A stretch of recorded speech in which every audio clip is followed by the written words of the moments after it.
want to see the book I found at DollarTree? I couldn't pass this one up. I thought this is interesting, and you guys, some of you, will find this interesting. Well, why am I holding this up? This is Folded Wisdoms, Notes from Dad on Life, Love, and Growing Up by Joanna Guest.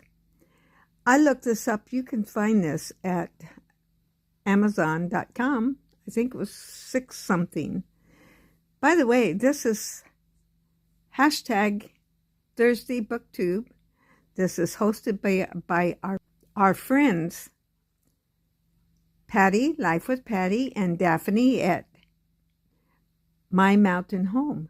You're welcome to go and check and see what they post and what everyone else that joins in this awesome collaboration post.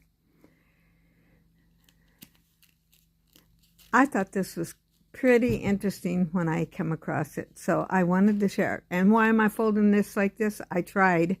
I didn't do so hot. I was following the directions. The size of paper I had, they said a 6 by 9, I think it was, a 6 by 9 inch. And so this was about the size of it. But I didn't do it quite right. It showed to fold it over and then fold it over again and do this. So I did.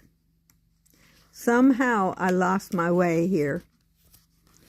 Folded it up this way and this, but I didn't get it right.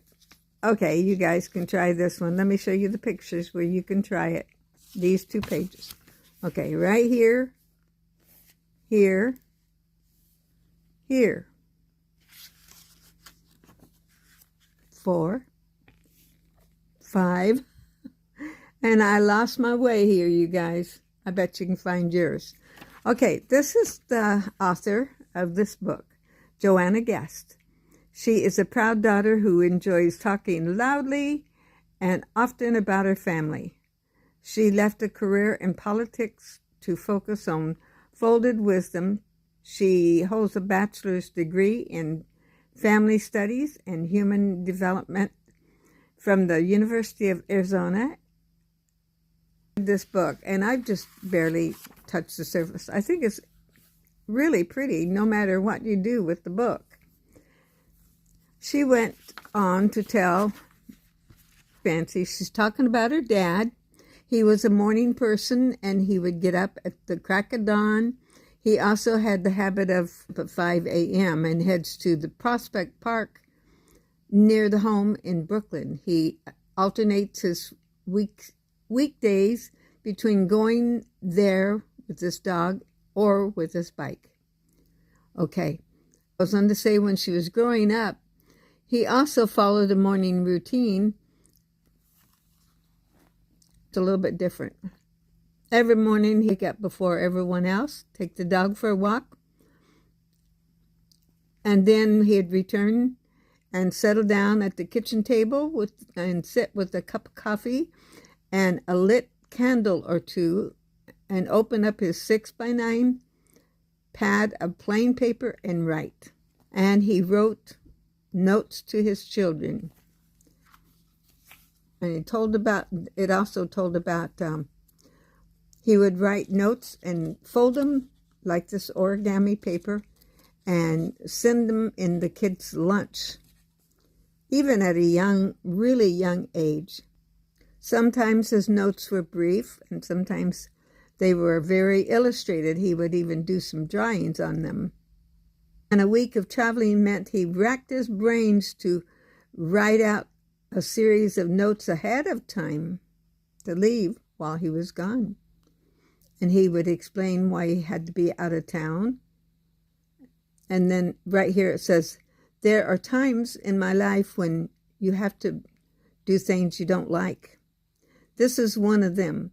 I don't mind the work, but I hate being away. At night it's the worst. I hope you are sleeping with Mom so she doesn't have to be alone. I thought that was sweet. He told us he missed us and thank you for your patience. And honey, I know you miss me a lot. I know I miss you a lot too. and always sending his love along with the promise that he'd be home soon. And you see, he didn't, here's a little picture of the candles that he would light. And here is a sample of his writing. Look at that. That's fancy writing. When I first looked at it, I thought, I don't know that I can even read that. This was 2002 in January.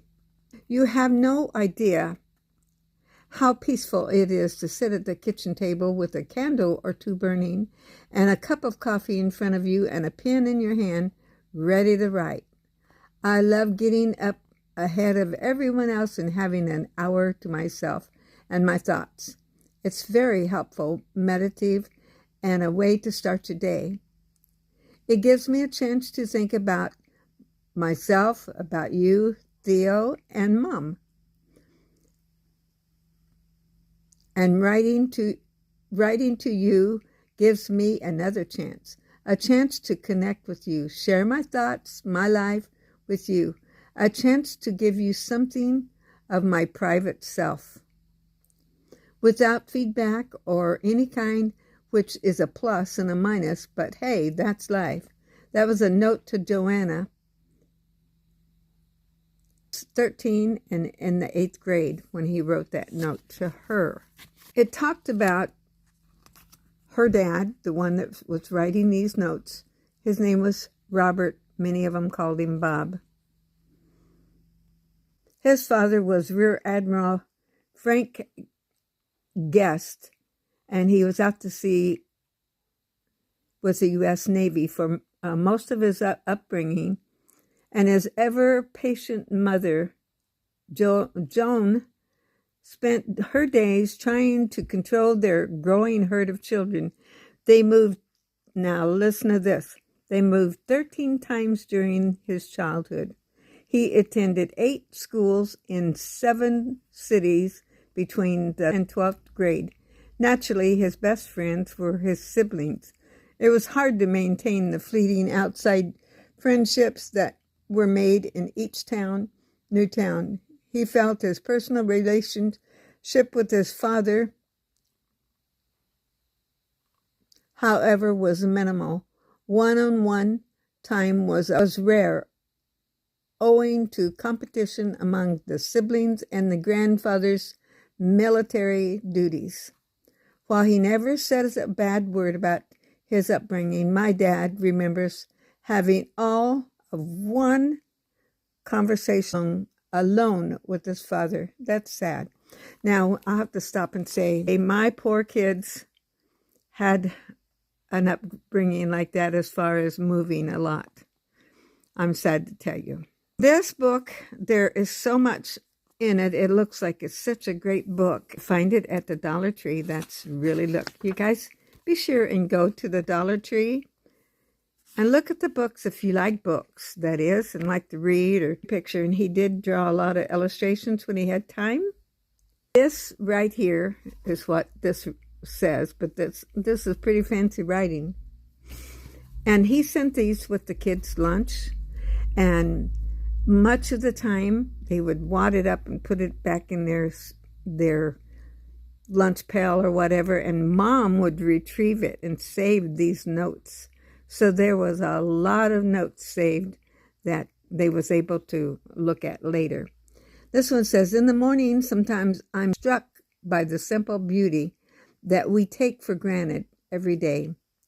If only we would open our eyes, tune our brains to the wondrous beauty channel, and see the amazing things that are right before our eyes. A morning picture for you. And he drew that beautiful picture. She was in the 8th grade when she got that from her father. Was in the preschool, and he wrote, hey, Theo, what do you see? What will you be today? And he had drawn all these pictures.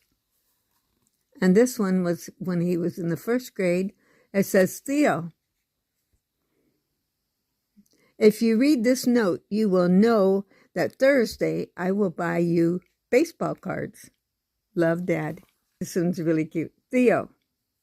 Okay, let's see. He was in the 2nd grade. He said, Theo's hair has a fight on his head. The hair wins. Look at that. He was in the 2nd grade. Theo says, I'm sorry I hurt your big toe. I hope you'll forgive me. I hope it doesn't hurt too much. I love you, Dad. To Theo in the 1st grade, he says, a candle burns for you always. Love, Dad. Oh, look at this one.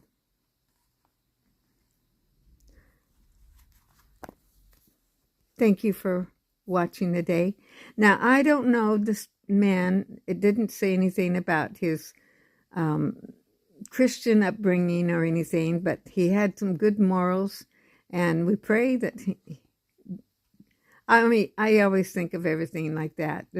I want to see people loving God. And, if you read a lot of this, you'd be reading a lot in the book of Proverbs in the Bible many times.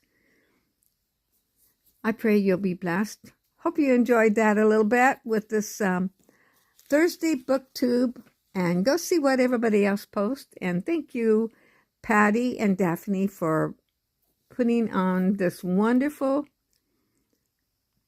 booktube. Come back tomorrow. Come back every day, and I'll see you. God bless you. Don't forget, Jesus loves you.